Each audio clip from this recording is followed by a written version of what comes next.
सोचिए, एक ऐसा पॉलिटिशियन जो कभी हर मुद्दे पर खुलकर बोलता था, अचानक थोड़ा शांत हो जाए, तो सवाल उठना तो बनता है ना। राघव चड्ढा, एक यंग, आर्टिकुलेट और सोशल मीडिया सेवी नेता। लेकिन उनकी शादी के बाद जब से उनका नाम बॉलीवुड एक्ट्रेस परिणीति चोपड़ा के साथ जुड़ा है, कई लोगों को ऐसा महसूस होने लगा है कि उन्होंने बीजेपी के खिलाफ बोलना बंद कर दिया है। अब ये सच है या सिर्फ एक परसेप्शन, ये समझना जरूरी है। कुछ लोग कहते हैं कि बॉलीवुड और बीजेपी के रिश्ते काफी अच्छे रहे हैं और ऐसे में अगर कोई पॉलिटिशियन सीधे टकराव में आता है तो उसका असर पर्सनल लाइफ तक भी जा सकता है। क्या ऐसा सच में होता है? क्या किसी के राजनीतिक स्टैंड का असर उनके पार्टनर के करियर पर पड़ सकता है, या फिर ये सिर्फ सोशल मीडिया की बनाई हुई कहानी है? आज के वीडियो में जानेंगे कि आखिर आम आदमी पार्टी ने राघव चड्ढा को साइडलाइन क्यों कर दिया है।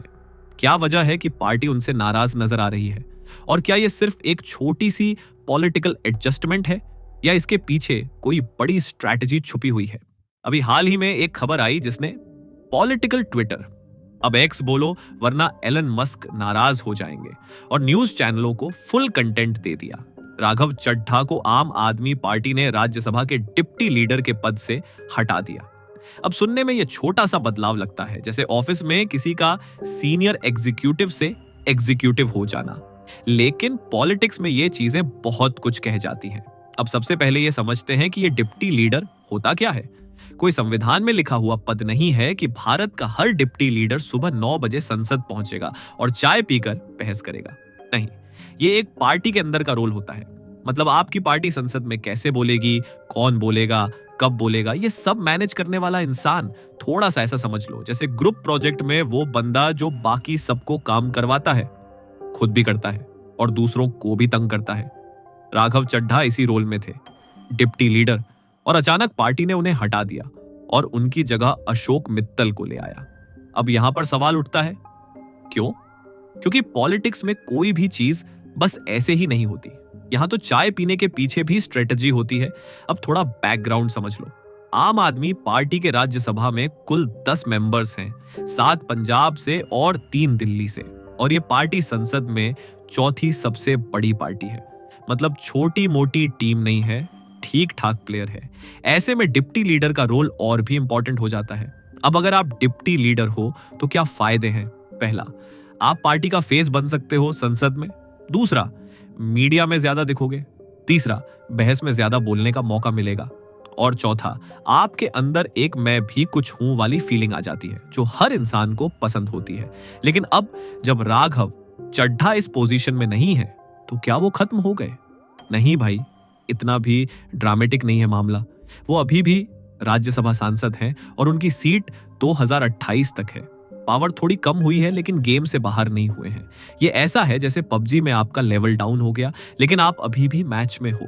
और यहाँ एक बहुत इंटरेस्टिंग चीज समझने वाली है, सांसद की सीट पार्टी की नहीं होती, उस इंसान की होती है। मतलब अगर पार्टी से झगड़ा भी हो जाए तब भी वो सीट उसी इंसान के पास रहती है जब तक वो खुद इस्तीफा न दे। इसलिए कई बार आप देखते हो कि लोग पार्टी से लड़ रहे हैं लेकिन संसद में बैठे भी हैं। दोनों चीजें साथ साथ चलती हैं, जैसे हम लोग डाइट भी कर रहे होते हैं और समोसा भी खा रहे होते हैं। तो कुल मिलाकर शुरुआत में जो दिख रहा है वो ये है कि एक इंपॉर्टेंट पोजीशन से हटाया गया है, लेकिन कहानी यहां खत्म नहीं होती। असली सवाल ये है, क्या ये सिर्फ एक छोटा सा एडमिनिस्ट्रेटिव बदलाव है या इसके पीछे कोई बड़ी पॉलिटिकल कहानी पक रही है? और भाई, पॉलिटिक्स में अगर आपको कुछ सिंपल लग रहा है तो समझ जाओ आप कुछ मिस कर रहे हो। आखिर राघव चड्ढा है कौन और इतने कम टाइम में इतना बड़ा नाम कैसे बन गए? देखो, राघव चड्ढा उन पॉलिटिशियंस में से हैं जिनको देखकर लगता है ये तो लिंक्डइन और इंस्टाग्राम दोनों पर एक्टिव होंगे। मतलब एकदम प्रेजेंटेबल, क्लीन इमेज और ऊपर से कम उम्र, लगभग 37 साल। पॉलिटिक्स में ये उम्र वैसी है जैसे क्रिकेट में यंग टैलेंट। सबको उम्मीद रहती है कि ये कुछ बड़ा करेगा। इनकी जर्नी भी काफी इंटरेस्टिंग है। दिल्ली के मॉडर्न स्कूल से पढ़ाई, फिर श्री वेंकटेश्वर कॉलेज और उसके बाद लंदन स्कूल ऑफ इकोनॉमिक्स, यानी सीवीएसआ की एचआर भी बोल दे। भाई इंटरव्यू छोड़, ज्वाइन कर ले। और प्रोफेशन से ये चार्टर्ड अकाउंटेंट है, यानी नंबर, बैलेंस शीट और कैलकुलेशन में दिमाग पहले से ही तेज था। अब एंट्री होती है आम आदमी पार्टी में, जो खुद एक आंदोलन से बनी पार्टी है, और राघव चड्ढा भी उसी मूवमेंट का हिस्सा रहे। इतनी जल्दी उन्होंने पार्टी में ग्रोथ दिखाई कि 26 साल की उम्र में ही नेशनल ट्रेजरर बना दिए गए। अब 26 की उम्र में हम में से ज्यादातर लोग ये सोच रहे होते हैं कि भाई EMI कैसे भरें, और ये बंदा पार्टी का फाइनेंस संभाल रहा था। 2020 में दिल्ली चुनाव हुआ और ये राजेंद्र नगर सीट से विधायक बन गए। फिर दिल्ली जल बोर्ड के वाइस चेयरमैन बने और 2022 में सीधे राज्यसभा पहुंच गए। मतलब करियर ग्राफ ऐसा कि स्टॉक मार्केट भी देखकर बोले, भाई ये तो लगातार ऊपर ही जा रहा है। अब बात करते हैं उनकी पॉपुलैरिटी की। क्यों ये इतने वायरल रहते हैं? तो इसका एक बड़ा कारण है उनका इशू बेस्ड पॉलिटिक्स। मतलब ये हर समय किसी पार्टी को गाली देने में नहीं लगे रहते, बल्कि ऐसे मुद्दे उठाते हैं जो आम लोगों से जुड़े होते हैं। जैसे एयरपोर्ट पर महंगा खाना। भाई ये दर्द तो हर उस इंसान को पता है जिसने 300 रुपए का सैंडविच खाया हो और अंदर से रोया हो। उन्होंने इस मुद्दे को संसद में उठाया और बाद में उड़ान यात्री कैफे जैसी पहल शुरू हुई। फिर गिग वर्कर्स यानी जोमैटो, स्विगी, उबर वाले लोग, उनकी समस्याओं को भी इन्होंने उठाया। Traffic congestion, public transport, menstrual hygiene, paid पितृत्व अवकाश, ऐसे मुद्दे जिन पर आमतौर पर बहुत कम पॉलिटिशियन खुलकर बात करते हैं। अब यहां एक पैटर्न दिखता है, ये ज्यादा पर्सनल अटैक वाली पॉलिटिक्स नहीं करते। मतलब टीवी डिबेट वाले क्लासिक सीन, आपने ये किया, नहीं आपने किया, उससे थोड़ा दूर रहते हैं, और यही चीज इन्हें अलग बनाती है। और अब आते हैं सबसे मजेदार हिस्से पर, सोशल मीडिया गेम। भाई यहां राघव चड्ढा एकदम जेन जी पॉलिटिशियन लगते हैं। इन्हें पता है कि कौन सा म्यूजिक ट्रेंड कर रहा है, कौन सा रील फॉर्मेट चल रहा है। इनके वीडियो एडिट्स भी वैसे ही होते हैं जैसे किसी इन्फ्लुएंसर के, बस फर्क इतना है कि यहां कैप्शन होता है पार्लियामेंट स्पीच। पंजाब से MP हैं तो पंजाबी म्यूजिक के साथ रील्स बनती हैं। कभी कभी पब्लिक फिगर्स के साथ दिख जाते हैं, और ये सब चीजें मिलकर इन्हें कंज्यूमेबल बनाती हैं, यानी लोग इन्हें देखना पसंद करते हैं। और हाँ, पर्सनल लाइफ भी थोड़ी बॉलीवुड टच लिए हुए है। एक फिल्म स्टार से शादी, कपिल शर्मा शो में अपीयरेंस, और वहां भी फनी अंदाज। अब सोचो कितने पॉलिटिशियन हैं जो स्टैंड अप कॉमेडी वाले शो में जाकर लोगों को हंसा भी सकते हैं। ज्यादातर तो खुद ही सीरियस होकर बैठ जाते हैं। तो कुल मिलाकर राघव चड्ढा एक ऐसा मिक्स है, politics plus social media plus presentation, जो आज के टाइम में काफी रेयर है। और यही वजह है कि वो सिर्फ एक पॉलिटिशियन नहीं, बल्कि एक ब्रांड बन चुके हैं। लेकिन कहानी यहां और दिलचस्प हो जाती है, क्योंकि जितनी स्मूथ उनकी पब्लिक इमेज है, उतनी ही उलझी हुई उनकी अपनी पार्टी के साथ रिलेशनशिप दिखाई दे रही है। देखो, ये जो चीजें होती हैं ना पॉलिटिक्स में, ये कभी अचानक नहीं होती। ये वैसा नहीं है कि सुबह उठे, चाय पी और बोला आज से मैं नाराज हूं। नहीं, इसके पीछे धीरे धीरे जमा हुआ बहुत सारा साइलेंट ड्रामा होता है। अगर आपने ध्यान दिया हो तो पिछले कुछ समय से राघव चड्ढा पार्टी के बड़े बड़े मोमेंट्स से गायब दिखे हैं, और ये कोई एक दो बार नहीं हुआ, बार बार हुआ। सबसे पहले 2024 के चुनावों के दौरान, जब आम आदमी पार्टी पर बड़ा आरोप लगा लेकर पॉलिसी केस का, और पार्टी के सबसे बड़े चेहरे को अरेस्ट तक कर लिया गया। उस समय पार्टी के कई नेता लगातार मीडिया में थे, प्रेस कॉन्फ्रेंस कर रहे थे, डिफेंड कर रहे थे, लेकिन राघव चड्ढा वो उस समय इंडिया में थे ही नहीं। ऑफिशियल रीजन क्या बताया गया कि वो यूके में अपनी आंखों की सर्जरी करवाने गए हैं। अब देखो, हेल्थ इंपॉर्टेंट है, इसमें कोई शक नहीं, लेकिन टाइमिंग वो थोड़ा सस्पिशियस लगती है, क्योंकि पॉलिटिक्स में टाइमिंग ही सब कुछ होती है। फिर आता है 2025 दिल्ली चुनाव। आम आदमी पार्टी को बड़ा झटका लगता है, हार होती है, और ऐसे टाइम पर आमतौर पर पार्टी के बड़े चेहरे सामने आते हैं, एनालिसिस करते हैं, मोटिवेशन देते हैं, जनता से कनेक्ट करते हैं। लेकिन यहां भी राघव चड्ढा काफी हद तक साइलेंट रहते हैं। अब आप सोचो, अगर आपकी टीम हार जाए और आपका स्टार प्लेयर ड्रेसिंग रूम में ही बैठा रहे तो बाकी टीम क्या सोचेगी? भाई ये मैच हमारा ही था ना।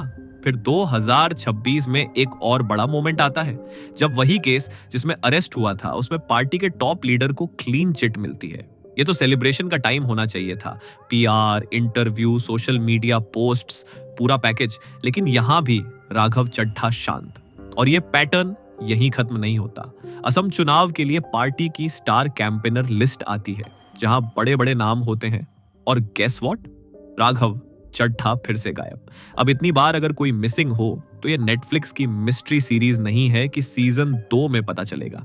यहां साफ दिख रहा है कि कुछ तो गड़बड़ है। और सबसे मजेदार चीज क्या है, जब मीडिया ने पार्टी के दूसरे नेताओं से पूछा, जैसे संजय सिंह या सौरभ भारद्वाज की भाई राघव चड्ढा कहां है, तो उन्होंने सीधे जवाब देने के बजाय सवाल को घुमा दिया। अब ये वही सिचुएशन है जैसे घर में मम्मी पूछे पैसे कहां गए और आप बोलो मम्मी आज मौसम कितना अच्छा है ना। मतलब कोई भी क्लियर जवाब नहीं दे रहा। और पॉलिटिक्स में जब जवाब नहीं मिलता वहीं से सवाल और बड़े हो जाते हैं। अब यहां दो चीजें समझनी जरूरी हैं। पहली, राघव चड्ढा ने कभी खुलकर अपनी पार्टी के खिलाफ कुछ नहीं बोला। कोई प्रेस कॉन्फ्रेंस नहीं, कोई ट्विटर वॉर नहीं, कोई मैं सब खोल दूंगा वाला ड्रामा नहीं। और ये बहुत बड़ी बात है, क्योंकि अगर वो चाहते तो वो भी दूसरे नेताओं की तरह ओपन फाइट कर सकते थे, लेकिन उन्होंने ऐसा नहीं किया। उन्होंने साइलेंट मोड चुना, जो कि बहुत स्ट्रैटेजिक भी हो सकता है। दूसरी चीज, उनकी पब्लिक इमेज अभी भी काफी क्लीन है। वो अपने मुद्दों पर बात करते रहे हैं, सोशल मीडिया पर एक्टिव हैं और एक फोकस्ड पॉलिटिशियन की तरह दिखते हैं। मतलब बाहर से सब नॉर्मल, अंदर से कुछ तो चल रहा है। तो अब सवाल यह है, क्या ये सिर्फ एक टेम्परेरी डिस्टेंस है या फिर धीरे धीरे एक बड़ा पॉलिटिकल शिफ्ट होने वाला है? क्योंकि पॉलिटिक्स में सबसे खतरनाक चीज क्या होती है? शोर नहीं, खामोशी। और यहां खामोशी बहुत कुछ कह रही है। अब तक हमने पूरा ड्रामा देख लिया। पोजीशन गई, पॉपुलैरिटी बनी हुई है और पार्टी के साथ रिलेशनशिप थोड़ी कॉम्प्लिकेटेड चल रही है। अब सबसे इंपॉर्टेंट सवाल, इस पूरी कहानी से हम क्या सीख सकते हैं और आगे क्या हो सकता है? सबसे पहली सीख, रेलेवेंट रहो। देखो, चाहे आप पॉलिटिशियन हो, कंटेंट क्रिएटर हो या फिर बस इंस्टाग्राम पर रील डालने वाले इंसान, अगर आप लोगों के लिए रेलेवेंट नहीं हो तो आप धीरे धीरे आउट ऑफ ट्रेंड हो जाते हो। राघव चड्ढा ने यही किया।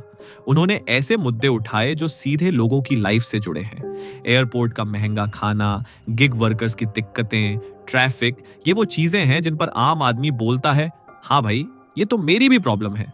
दूसरी सीख, हर लड़ाई लड़ना जरूरी नहीं होता। पॉलिटिक्स में तो खासकर हर मुद्दे पर कूदना मतलब खुद को फंसाना। अगर राघव चड्ढा भी हर विवाद में कूदते, हर जगह बयान देते, तो शायद उनकी इमेज आज इतनी क्लीन नहीं होती। कभी कभी चुप रहना भी एक बहुत पावरफुल स्टेटमेंट होता है। वैसे ही जैसे एग्जाम में जब कुछ नहीं आता तो हम भी चुप रह जाते थे। फर्क बस इतना है कि वहां नंबर कटते थे, यहां इमेज बनती है। तीसरी सीख, यूथ को समझो। आज का टाइम पूरी तरह बदल चुका है। जो यंग लोग हैं वही फ्यूचर हैं। वोट भी वही करेंगे, ट्रेंड भी वही सेट करेंगे।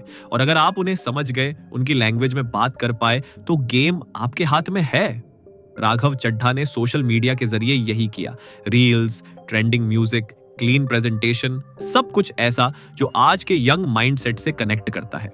और चौथी, सबसे सिंपल लेकिन सबसे मुश्किल सीख, अपना काम सही से करो। क्योंकि अंत में अगर आप अपने काम में अच्छे हो तो लोग ज्यादा सवाल नहीं उठाते। राघव चड्ढा राज्यसभा में मुद्दे उठा रहे हैं, काम कर रहे हैं, तो भले ही पॉलिटिक्स में अंदर क्या चल रहा है, जनता को दिखता है कि हाँ ये अपना काम कर रहा है। अब आते हैं सबसे मजेदार हिस्से पर, आगे क्या हो सकता है। देखो, अभी दो बड़ी पॉसिबिलिटीज चल रही हैं जिन पर पॉलिटिकल पंडित जो हर चीज का प्रेडिक्शन करते हैं और बाद में बोलते हैं मैंने तो पहले ही कहा था, चर्चा कर रहे हैं। पहली पॉसिबिलिटी, 2027 के पंजाब चुनाव से पहले कोई बड़ा सरप्राइज। अब बीजेपी और कांग्रेस दोनों ही पंजाब में मजबूत होना चाहती हैं और उन्हें एक ऐसा चेहरा चाहिए जो पहले से पॉपुलर हो, यंग हो और लोगों से कनेक्ट करता हो। राघव चड्ढा इस प्रोफाइल में फिट बैठते हैं। तो क्या वो कोई बड़ा मूव कर सकते हैं, पार्टी बदल सकते हैं या कोई नया रोल ले सकते हैं? पॉलिटिक्स है भाई, यहां कुछ भी हो सकता है। सिर्फ डायलॉग नहीं, रियलिटी है। दूसरी पॉसिबिलिटी, वो अपनी सीट के साथ चिल मोड में रहें 2028 तक। मतलब अभी कोई बड़ा कदम न लें, धीरे धीरे सिचुएशन को देखें और फिर 2029 के लोकसभा चुनाव से पहले एक बड़ा धमाका करें। ये थोड़ा सेफ गेम है, कम रिस्क लेकिन सही टाइम पर बड़ा रिवॉर्ड। तो अब असली सवाल ये नहीं है कि क्या होगा, असली सवाल है कब होगा। क्योंकि अगर आपने पॉलिटिक्स को थोड़ा भी समझा है तो एक बात क्लियर है, यहां कहानियां कभी खत्म नहीं होती, बस अगले एपिसोड का इंतजार रहता है। और अगर आपने यहां तक वीडियो देख लिया है तो सच में आपको सलाम है, क्योंकि आजकल तो लोग 10 सेकंड में स्किप कर देते हैं। अगर आपको ऐसे ही सिंपल और मजेदार तरीके से पॉलिटिक्स समझनी है तो वीडियो को लाइक करो, अपने दोस्तों के साथ शेयर करो, ताकि वो भी व्हाट्सएप यूनिवर्सिटी से बाहर निकलकर थोड़ा रियल कंटेंट देख सके। और हाँ, चैनल को सब्सक्राइब कर लो, क्योंकि अगली कहानी कब और किस पर आ जाए ये तो हमें भी नहीं पता। मिलते हैं अगले वीडियो में, तब तक के लिए थोड़ा सोचो, थोड़ा समझो और बस अंधाधुंध फॉरवर्ड मत करो भाई।